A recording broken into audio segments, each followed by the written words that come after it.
Welcome back to Differential Geometry. So today we'll be discussing section 1.4, which is on curves in R3. So first, you want to start with a definition of a curve. So let I be an open interval of R, the real line.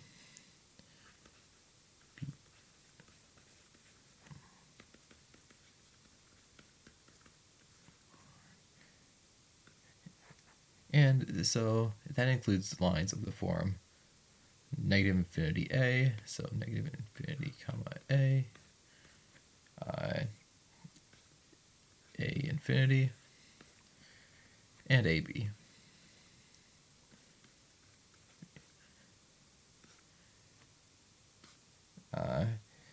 And for a, b, and r, b greater than a, of course.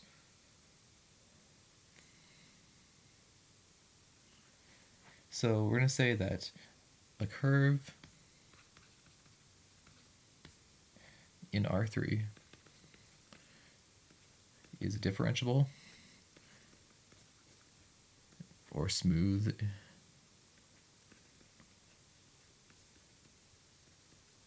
function alpha, and it's the I to R3, where I is just an open interval. So a curve in... Okay, so we can think of a curve as a continuous strip of a point. So the one on the right is an example, and that's just called a helix. And we'll discuss that in a little bit more detail in a second. But another one, we just draw one in R2. So we just draw a quick point, and at each point we could say, okay, this is alpha of 2 or something. So, okay. So we can define a curve in terms of its Euclidean coordinate functions.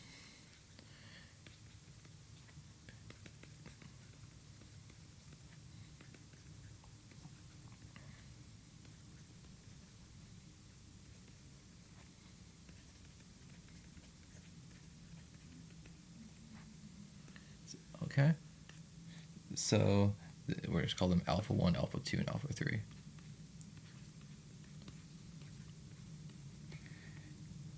Okay, then we can say that alpha of t is equal to alpha 1 of t, alpha 2 of t, alpha 3 of t. Alpha 2 of t.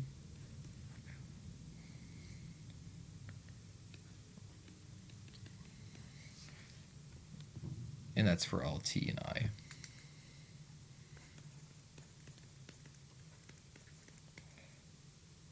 And so we need that each alpha I is also a real valued function that's differentiable. So I'm not going to write that, but now I'm just going to give some examples of curves. The first one is probably the easiest, and it's just a straight line. It's probably something you don't usually think of as a curve, but it is considered a curve by this definition. So, straight line. Okay, we can say that this curve, alpha of t, is equal to p plus tq. Or, writing this out, this is p1 plus tq1, p2 plus tq2, p3 plus tq3. Okay, so notice that in this curve we can say that alpha of 0 is equal to p.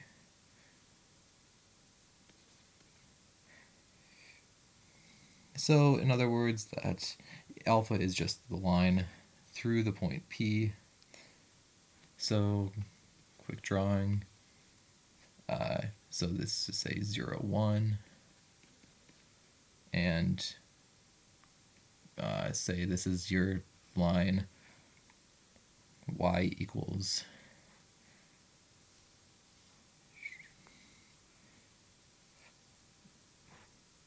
y equals 1/2 x plus 1. Okay, so we can write this line as alpha of t is equal to 0, 1 plus t 1 comma 1/2. Okay, so for example, we say that alpha of 1 is equal to 0 comma 1 plus 1 times 1 comma 1/2, or 1 3/2. And we can check that that's on the line. Okay, so moving on to the next example. The second example is a helix, which is what we showed a picture of above. So helix, at the very beginning. So we write that alpha of t here is equal to a cosine t, a sine t, bt, where a is greater than 0 and b is non-zero. Okay, so the first thing we notice is that a cosine t, a sine t, 0, well, that just defines a circle of radius a in the xy plane. So the t coordinate just allows alpha to go up and down, rise and fall, and the b in front of it determines the rate at which it does so.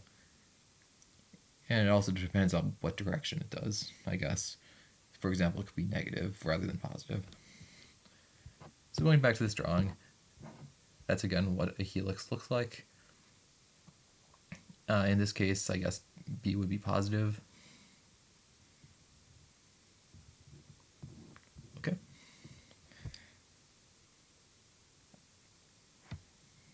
So 3, the third example. And this one's not a specific example, but a general thing. So if alpha 1, alpha 2, and alpha 3 are differentiable functions,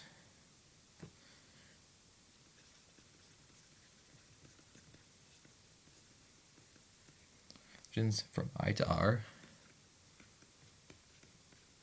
to R, then alpha 1 of t, alpha 2 of t, alpha 3 of t, and we could just call that alpha again. That's a curve in R3.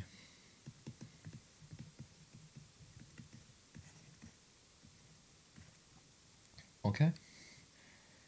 And there are, of course, more curves, many more interesting ones than the ones we've described. But this is just scratching the surface of curves, I guess. So we're just going to move on to the next definition. So definition. Let alpha be a function from I to the real numbers. Let that be a curve in R3 with alpha equals alpha 1. That's supposed to be a 1. Alpha 2, alpha 3. So for each number t in I, the velocity vector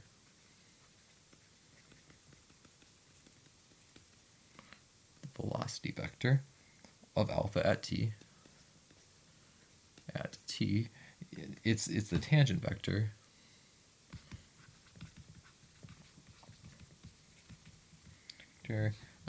alpha prime of t is equal to d alpha 1 dt evaluated at t, d alpha 2 of t, d alpha 2 dt evaluated at t, d alpha 3 dt evaluated at t, and that's at alpha of t.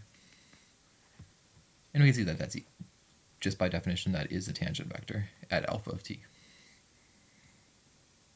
And we'll make sure to write that out at the point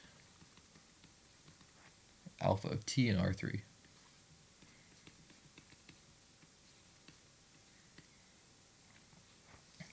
Okay, so just drawing a quick picture. So this is actually going to be a picture in R2 again, since I'm better at drawing R2 than R3. So say we have this curve and it's going this way.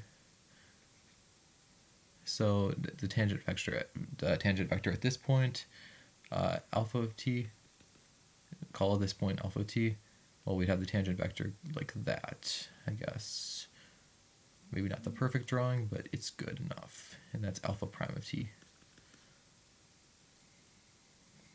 Okay. So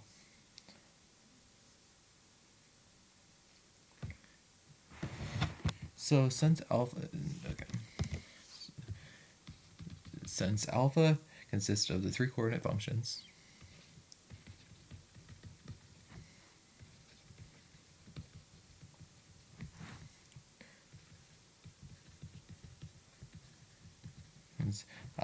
alpha 1, alpha 2, and alpha 3.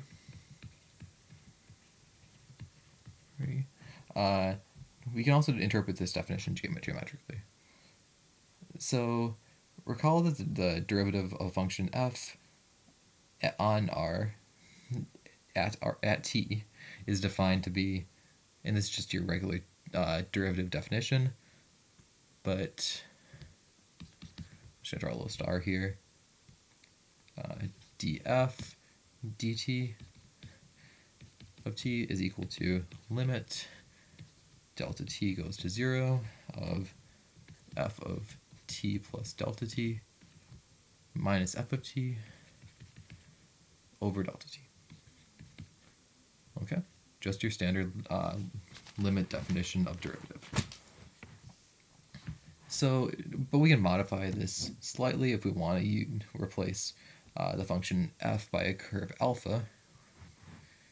So modifying, replacing f by alpha equals alpha 1, alpha 2, alpha 3. To alpha 3, we get this 1 over delta t d alpha of t plus delta t t minus alpha of t is equal to, well, I'm going to need some space, so I'm going to move down. Alpha 1 of t plus delta t minus alpha 1 of t minus alpha 1 of t over delta t, comma, and it's the same thing except it's just alpha 2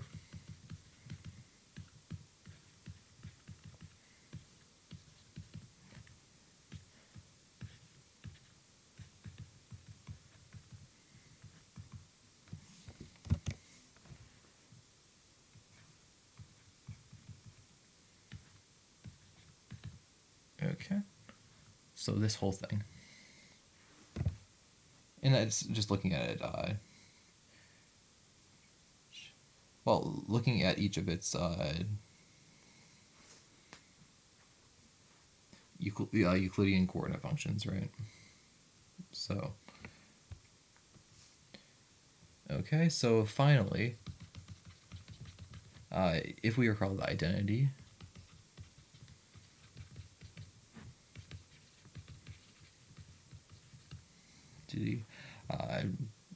v1, v2, v3 evaluated at p is equal to the sum v sub I,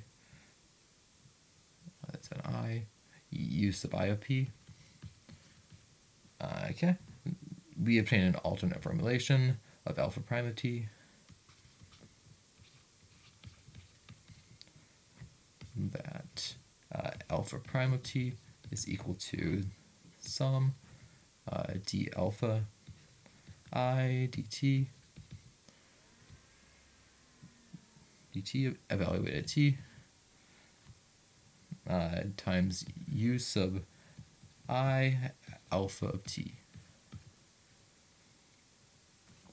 Okay, quick example.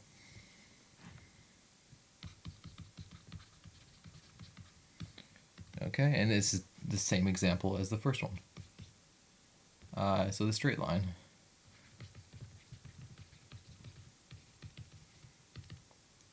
So again, we can write alpha of t is equal to p plus tq.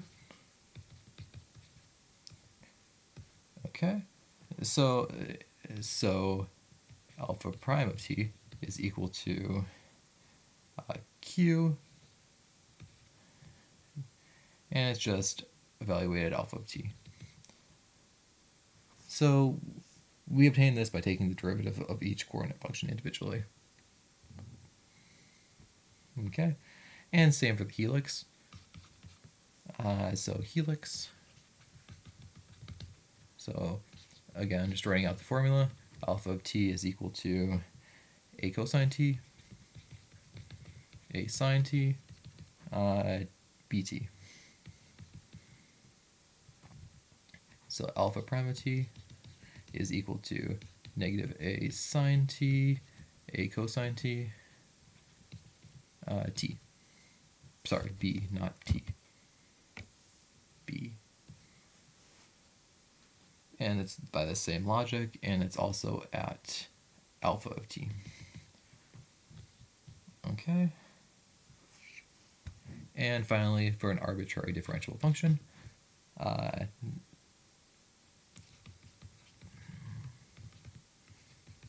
differentiable function. Okay. So say alpha of t is equal to alpha 1 of t, alpha 2 of t, alpha 3 of t.